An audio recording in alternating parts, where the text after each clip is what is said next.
my question is, can you prove naturally that God, is personal, as in a person who feels and speaks?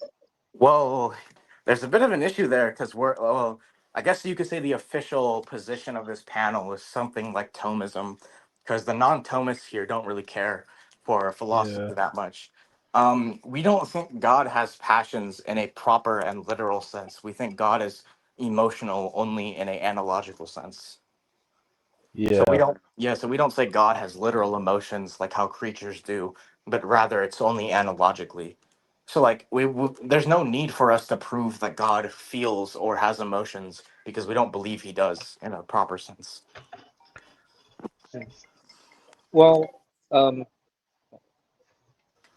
um, I believe, I mean, I'm not here to, I don't have my Bible handy, but I do believe there are places in the Bible where Yeah, it does we say Yeah. God felt Those are just angry an or, analogy to kind of help us understand what. Yeah, so there's something called analogical predication, which is how Thomas would interpret a lot of places in the Bible. So, for example, it says God is a rock, but obviously that's an analogy meant to understand, right? It's not meant to be a proper and literal sense. And so, in a similar fashion, we'll say things like God is in pain or something like that, right? Or the heart of God is hurt whenever such and such event happens, right? That's just going to be an analogy to describe the grave moral offense that occurs, right? okay. Um, hmm and If you of mean course, like, can you prove that God has intellect and will? Um, I guess it would depend on your starting point. Like, would you, Yeah. for example, accept that there's a first cause? yes. Okay, so whenever we have some cause in the world, right? If it has no like, Apollos, can you pull up the slides real quick? Because I think we actually had something on this. Because Yeah, if you the look at the first actualizer stuff. yeah, if you look at the first mover argument, what St. Thomas argues is basically that like whenever you have a cause, you have in some way that the effects of that cause are in that thing. So like let's say I'm causing a water bottle to be picked up, right?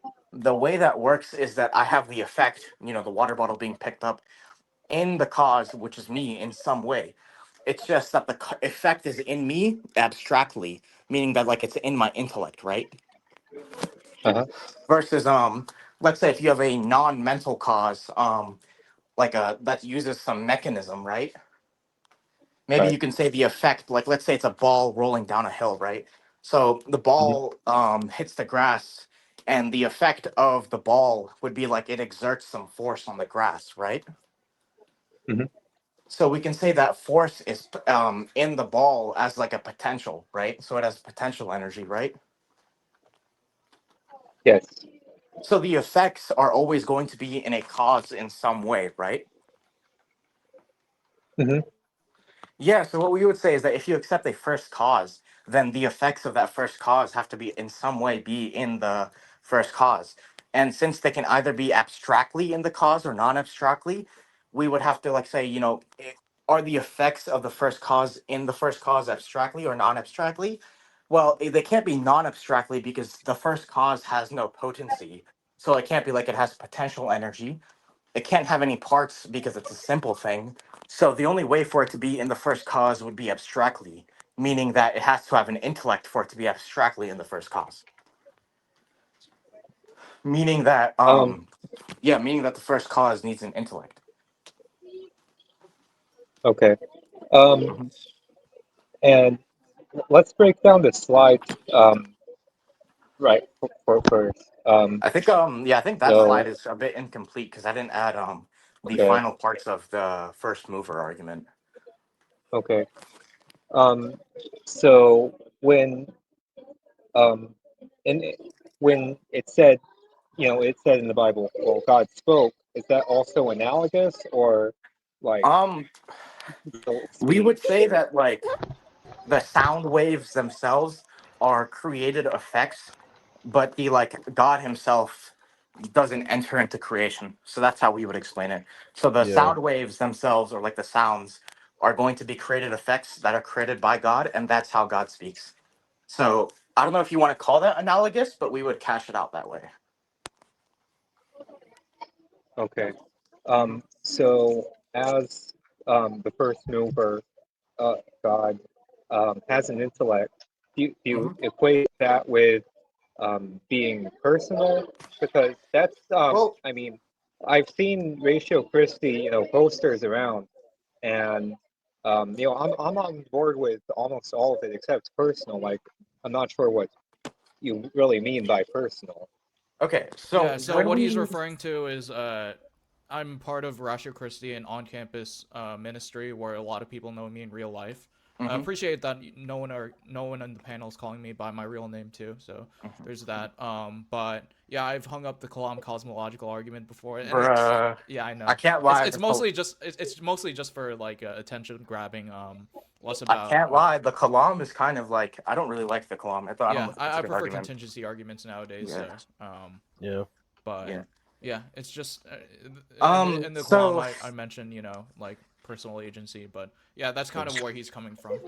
yeah, so when we talk about personhood, I'm not sure how like Thomists would answer this, but bust down. Would you say the divine essence is a person, or would you say that it's three persons? Um, I would say that it's three persons because if you say it's like what, because then I feel like that would just entail like a Yeah. fourth person in the Trinity. I would Uh-huh. say it's the essence just subsists within three persons. Yeah. So I guess And to prove that or the divine if you're talking essence. about, yeah, if we're talking like personal, we're talking about person. We would just delineate personhood, which is what Yeah, you if you explained mean like, earlier. so I guess we can prove that like there's at least one person that's identified with the divine essence, even if we can't prove all three through natural reason. I guess if there's an intellect, right, then there's going to be some person that's going to be like linked to the intellect. Like I don't see how you can have an intellect without a person. So if God is intellectual in the sense that he has an intellect, I don't see how there can't be a person there. Hmm. I Hmm. guess Yeah. I guess I just associate personhood with being human, and No, we don't. No, well, um, So, no. no. In no. Okay. philosophical terms, it's basically a person is like a rational individual. Yeah. So we wouldn't say the divine essence considered in itself would be a rational individual, but we would say a rational individual is identified with the divine essence. But that's like way a different topic, so we're not really going to get into that here, unless you Yeah. want to get into Trinity stuff, which me and Bustown will be happy to explain it. Yeah, I heard y'all talking about the Trinity earlier, and you referred to some logos, Imago Logos' video, and I guess I just have to watch that on my own time. Yeah, it's not Um, necessarily an in-depth explanation of the Trinity, but rather it refutes an objection to it. Hold um, on. I think there's a good way to give a Thomist explanation of the Trinity. Apollos, can you search up DWONG on YouTube real quick and like share that? I'll Yeah, show him a give me a good video second. explaining it. well, before we get too deep into, trying to explain the Trinity, so I'm thinking, and forgive me, I've only had like 3 hours of sleep. Um, so if a reasonable, rational intellect um, can only be had by a person, and then can you naturally prove that we are made in the image of God? Well, Well, I don't know if you can prove I that don't from think you reason. can. I don't think you can from reason alone. You would need divine Yeah, revelation, if I'm I not think I think you mistaken. need divine revelation for that. Honestly, Yeah, and then as far as the DWONG video, which one did you want me to the play? best explanation of the Trinity. The best The Yeah. analogy No, the best explanation. It's like a 2 hour explanation. long Okay, video that goes super in depth into it. gotcha. Let me see if I can find that real quick. Yeah. You can also there's another one for a more Thomistic explanation for the Trinity down the line is a video from Scholastic Answers, Irrefutable the Holy Trinity is Yeah, what the it video goes is over the called. view of relations and how we explain that. It's very good. I like it. I think Dewan's video is good as a starter. Yeah, Yeah, I I just would have to posted the agree. link to the video in the live chat. But yeah, let me go share it real quick. What the thumbnail looks like. Present. Stop. But yeah, Present. to the image. Hold on. To the image of God thing, we can prove it. It's just we would have to appeal to divine revelation, and so that just gets into the debate of as to whether there is divine revelation, and as to whether the Bible constitutes it. Which, I mean, I'm sure Apollos and me can go over that, but that's going to get out of the Yeah. territory of reason be prior to revelation. Yeah, like Okay. natural theology alone, pretty much. Yeah, because Bushdown does. He knows a lot about the natural theology stuff. I know a little bit, but I don't know if he does the proving Christianity specifically. Yeah. No, not necessarily. I did it in the past a little bit, but not really now. I'm very far behind on like any scholarship or anything like that. Yeah. Okay. So I guess that answers my question for today. That if um, a a reasonable intellect necessarily comes from a person, then and we define a person in that way, then we can say God is personal. I just feel like in when you're telling people, God is personal, that that feels kind of loaded to me. It implies that, well, God necessarily feels, Yeah. speaks, is good and loving, Well, and I don't know if yeah. you can So, prove all of that. well, when it comes to good and loving, I mean, I feel like that kind of just follows from the fact that God is pure act. Because if God is not all good, then there must be some like privation of goodness, right?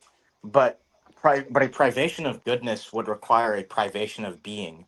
And since God is being itself, given that he's pure act and does not have any like privation of being itself, he can't be not all good. And if he's not all good, then he has to be all good. And if he's all good, then it follows from that he would be loving. Hmm. And I think you could reasonably make the inference that there's going to be some divine revelation, although I don't know if you can prove that from reason alone. No, you can't prove divine revelation from reason alone. Yeah, you would need It has to be revealed to you. yeah, there needs to be like so we can't say that for example like we wouldn't say that the incarnation is provable from natural theology, which we should probably define what we mean by that. It's natural theology is basically just looking at the created world, right? Like without any influence from like the biblical text and saying what can we conclude about this or from this about God. So Yeah, for like we sure. can say Because we that would still contend that it's rational to believe in the resurrection of Jesus. yeah, we So would just yeah. say that you need like other stuff to prove it, not just natural theology.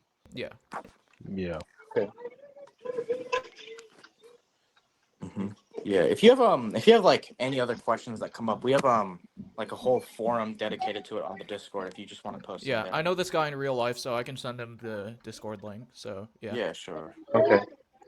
Um, I guess.